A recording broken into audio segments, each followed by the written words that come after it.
Good morning, people. Siguro 10 na. Pakibantayan niyo muna yung mga anak ko dahil summer vacation pa rin. Pupunta lang tayo. Gugora lang tayo saglit lang. Mabilisan lang. Pakibantayan niyo muna ha. Salamat. Ganun. Na, kayo muna yung kausapin niyo pag may gumalaw. Ganun.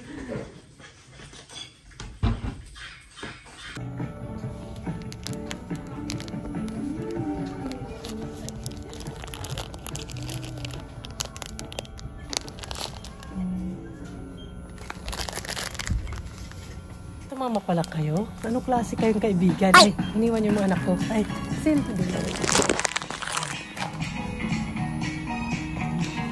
Ilan ito? Tatlo ba? Tatlo. O, 3. Shimatsuya. Mga sandals. Magkano na lang ba? 1.4. Parang di mga bit ni ate lahat. Sabi ganun. Mura na oh. Tingin tayo ng blouse na cute kay ate. Cute.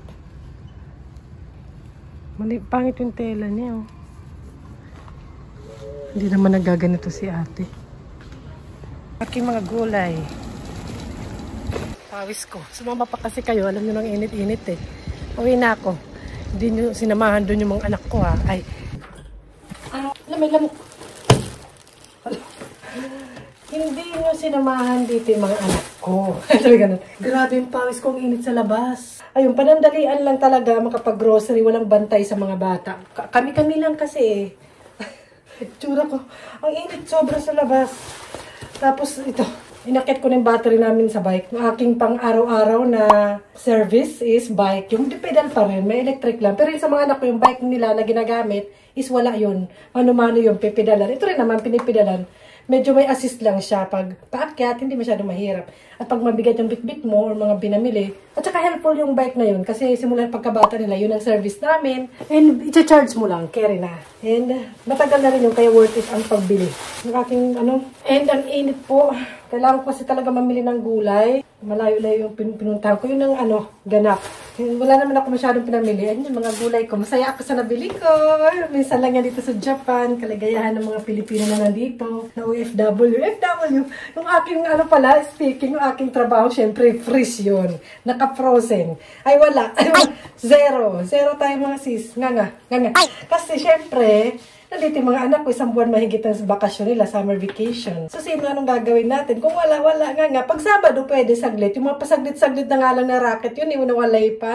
Nga pa. Ano pa kaya kung regular, di ba? Kaya hindi ako pwede talaga makapag-regular, di ba? Kung ano mangyari kasing emergency dito sa bahay, ako ang may kasalanan kasi ako naman yung bantay sa kanila. Ako, responsibilidad ko yan. Ako yung nanay. So, na-imagine ko nga paano pa kaya yung mga OFW na nandito na tapos yung pamilya nila, regular sila nagpapadala, nagbibigay, tapos doon pa motor-motor lang, may mga service, tapos dito ganito mainit, nagbabike, di ba? Mahal din kasi magkaroon dito ng sasakyan kahit paano. Kung kaya mo naman i-bike or lakarin. Nilalakad ko lang. Ganun kami. Ang anak ko, si ate mamaya may klase yan. Ay, parang may nabodo. Someone doorbell ate, ho. Open nga. Deliver. May nag-doorbell, may padala. Si Bunso. Ano na naman, laki-laki na naman. Pero yun lang, syempre, bilang nanay, mag-uwarig ka para iwanan talaga sila ng matagal. Kaya ang mga dapat kong kaganapan is wala din, nga. Pero yung ganyan, pagdilim, ngipin ko na lang, ay, ito parang palanggana ba to? Ilaw, ni ate doon. Kailangan ingatan to, papa. Ano mga dyan? Ang akin nabili. And okay naman sila. Actually, ilang beses ko na yan na-trinay, naiwanan sila ng saglit ganyan. Okay naman. Siyempre, trinay ko muna, hindi agad-agad. May ganun. Hugas muna ako kamay. Diba? Siyempre, trinayan muna ni Madam, ni Jackie, Happy in Japan. And ang aking binili. Yun nga, sinasabi ko nga, paano pa kayo mga OFW na nandito, no? At least ako, hindi naman ako, talagang dito na ako nakatira. And thankful ako kasi at least hindi naman gaano malalayo talaga masyado. Ng bongga, yung station, yung public transportation ba, okay naman dito. Pag di kayo masyado malayo. At bike lang. Pero paano pa kayo mga nag-work dito tapos wala silang bike? Or, siguro may service naman on everything. Pero yung transportation, swerte kung babayaran ng company, gano'n. Tapos magkano lang din, tapos di ba gano'n? mas malungkot dito. Swerte na lang talaga kung may sitaw. Ito ang kaligayahan ng mga Pilipina na nasa ibang bansa or nasa Japan. Kasi yung minsan lang ang sitaw, meron man, napakamahal. And ito siguro 50 pesos mahigit. Isang ganito lang. Ito parang siyang dahil lang, parang sa ano to? Pero spinach siya. Sake. Parang yung, ano ba yung nalagay sa munggo? Diba? Pagkagawa pa naman ako ng munggo, nagbabada ako doon kasi favorite ni Papa yan. Yan yung aking, naka-ready na, diba? Munggo. Tamang tawag. Pwede lagyan ng kalabasa yan, mga gulay-gulay. And ito yung aking 50% off na manok. O, diba? Lahat na lang sale. Pinano ko na, para hindi na frozen. Mamaya yan, ulam pang gabi. And kangkong! Mga 50 pesos kangkong. Ito ang pangarap ng mga nasa Japan. Kangkong. Kangkong siya legit. And sitaw. Hindi ko nakain, umuwi ako ng Pilipinas. Parang wala namang gulay masyado dun. Or masyadong maharlika. Ay, kalabasa. Kalahati lang. Wala tayong pera. Ay, sinabi pa. Siyempre, tipid-tipid. And pang-hamburg. Saka ng dalawa. Sale yan. Sale yan, sis. Ganyan. Kung makakatipid, magtipid. Ay, siyempre walang gastos. Hindi ako gumastos pamasahe, inumin. Ako, dala ko lang to. Refill ko lang yan sa gripo. Ay, hindi. Doon sa namin. Ay, parang na-imagine ko lang ba na yung mga nasa ibang bansa, ganyan yung mga pinamimili, mga sale, mga mura, para kainin, or budget na budget nila. Tapos magpapadala sila na pagtingin mo sa mga nasa Pilipinas na pinapadala, diba? Happy-happy lang sila dun. Ganun. Marami silang rest time. Yung mga working dito, nag-work dito, talagang halos wala na silang pahinga. Bongga. Ako hindi naman. Ako lang pahinga sa mga alagain dito sa bahay. At pag may naman, may spare time naman ako habang nang school sila yan. Pag may racket, gora. Mushroom. Hindi naman gano'n mahal dito ang mushroom. Actually, mura ka ngayon. Talong. O diba, parang bahay ko. Kahit munti ang halaman doon. O diba, talong. Papakbit na tayo.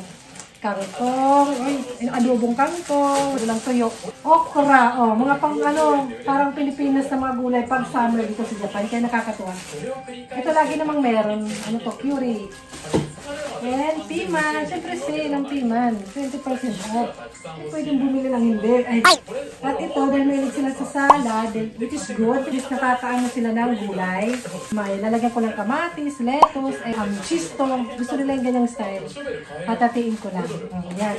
Hindi naman pinamili ko. Ay! Ganun. Nakita nyo ako, pumunta ako na Shinamura. Mura, no? Ay!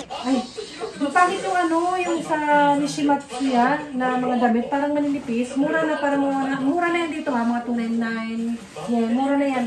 Ay, ito, tinapay, pang merenda ng dalawa. After ng, class natin. Ayan, sa Shimamura. Nag-shopping haul. Kala mo naman kung ano naman binili. Ganito po ang pinamimili. Ito, ayan, 3 sando na sa 500 pesos. 500 yun, siguro 250 pesos, 200 pesos, 3 na. Kay ate to, sale siya eh. Si ate lumalaki, na kailangan niya magsando-sando na, diba? Pero pag-isipan ko yung parang pang-inaw niya ng iba. Baby bra ba? Parang maaga pa yung baby bra. Parang 3 ba? Parang may 3 eh.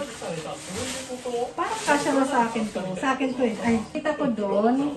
Alala na. Ay, oo. Para presko ba? Cotton siya. Yung pag-iina ni ate. Pwede akin. Hingin ko yung isa.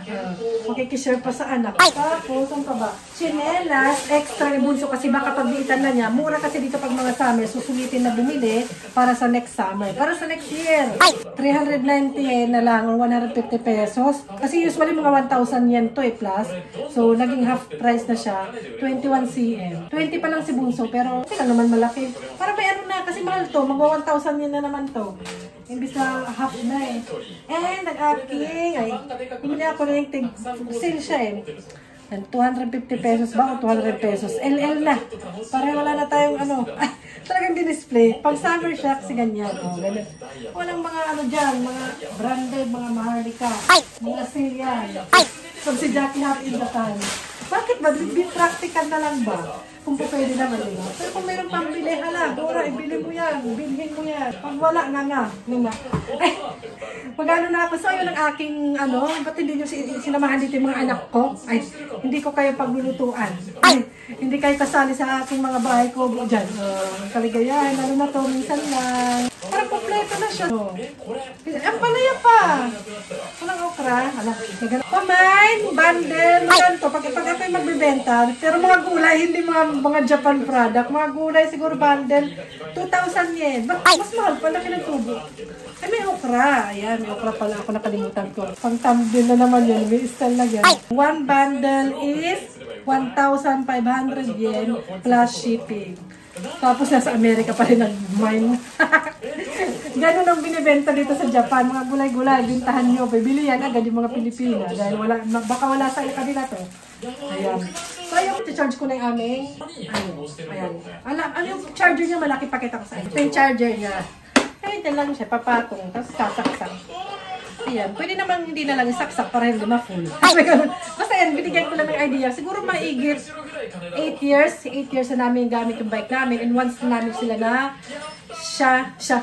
once na nabila na ng one battery kasi bumigay na rin 7 years in that sulit din, diba? Kasi araw-araw namin na gamit ng mga bata yun. Angkas ko silang dalawa. Kung alam niyo yun. Kung nanonood pa kayo since before. So, ano yun ang TV? At least may TV. May gamit yung talaga yung TV tsaka gadget pag naiiwan mo saglit, diba? Hindi makamove on na yung happiness, sitaw. Sampay kangkong. Kasi minsan lang to guys dito. Kangkong and sitaw. Ay, hindi makamove on. Papaprint ko to. Na naman ang aking refrigerator. Full of gulay na naman. Ay, hindi na papatagalin. Adubuhin na natin ang kangkong. Pang lunch. Adubuhin na yan. Wag nang patagalin. Dati hindi naman yung binibili. Na may mga tanim lang yan. Hihingi lang sa kapitbahay namin pag may tanim. Naranasan niya yun. Sa amin, before, ng 1990 ako ha, ng aking kabataan, pag may tanim yung kapitbahay, pwede humingi lang yan, o bibili ng magkano, 5 pesos, ganun. Ngayon, di na lahat na yata binibili sa Pilipinas eh. Kaya kailangan more sipag din ng mga kababayan. Kaya ganun, ang ating kangkong. Fresh from the supermarket. Ay, ang aking harvest sa aking garden na kangkong. Alam, totoo ba, Jackie? At pang 1 week ko to. Ay, pang isang buwan. Wala, pang isang buwan. Kalala ko, hindi naman to ginagano lang to yung pag hindi siya kinukutsilyo. Ginaganyan lang yan. Naalala ko pa. Feeling, Bini. Bini kasi, hindi mo nalaalala yung mga nakalipas. Mamaya na nga, hindi ko yung bibigyan kasi hindi binantayan yung anak ko. Kaya goodbye na. Kita lang to. Nagpakita ko na ng pagluto na. Hindi ko kayo bibigyan. Ay, mabuti na lang na-check ko ulit. Ibang class pala today si ate. Kailangan ko siyang ihatid kasi first day niya. Wow. I think we have to... Kailangan ko pala si ate, kutsi. Bicycle parking. Kailangan ko pala si ate today kasi drawing natin. Ganap. Akala ko English na ganap na today. Mali pala.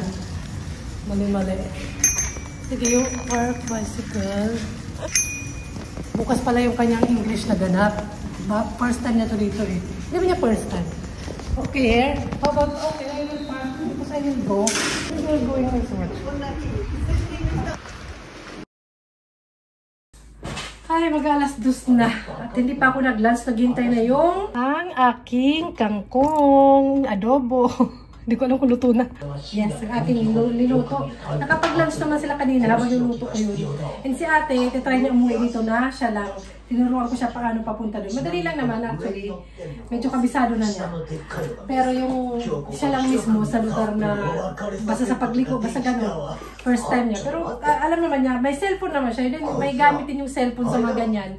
Kasi yung contact for emergency. Sabi ko, tawagan niya ako. And available ako. Lagi akong available. Hindi ako busy para sa mga So ayun, gutom na ako. Literal yung pagod na pagod. Hindi lang pagod ang init. Mas madaling nakakapagod ang init. And gutom na. So yung bye-bye na tatapusin ko na to dito. Ang init talaga. Super. Bye! Hindi ko na kaya makipag-chika. Tulala na ako. Ayan, singit ko lang ang ating munggo. Yan ang nilagay ko labanos and kalabasa. O diba, pag may time ang chicken. Kain. Gusto ko yung medyo malapot. Ate is here. Where? Hey, surprise! Surprise! What is this? Vegetable. Ha? Kabocha. Kabocha. Wow! Nice, ate. Oh, what's your sister? Really? Show Papa later, ate? Nice. Why green? Kabocha is What? I watched that is green. I thought orange or something. Why green? Ah, you really did this? Eh, Teacher advised to me. what advised you? Color. The colors. What they say after they watch this? Very good. You're good? Her painting, ano is the painting set? Alam nyo ba, nasira na to. Pink to. This is pink, right? But I fix. Ayan o, tinahi ko lang yan. Nilagyan ko uli. Oh, diskarte. This color. You open. New pen. This is... This is. Free lang to ata. You get this from kindergarten free. I know. Tinahi ko na lang yan, be. Diskarte. You say, diskarte. This, what is this color? Diskarte. This color. Ayan na nga po. Free name. Ayan pa ibang gawa niya. Ayun, art. Ayan. So, ang gagawin ko, magbubutas tayo. So, sa bola. Ayan. Kanya magawa. O, diba? Papalito last time, pumunta sila sa event sa City Hall. May perlas sis. Mayaman na kami.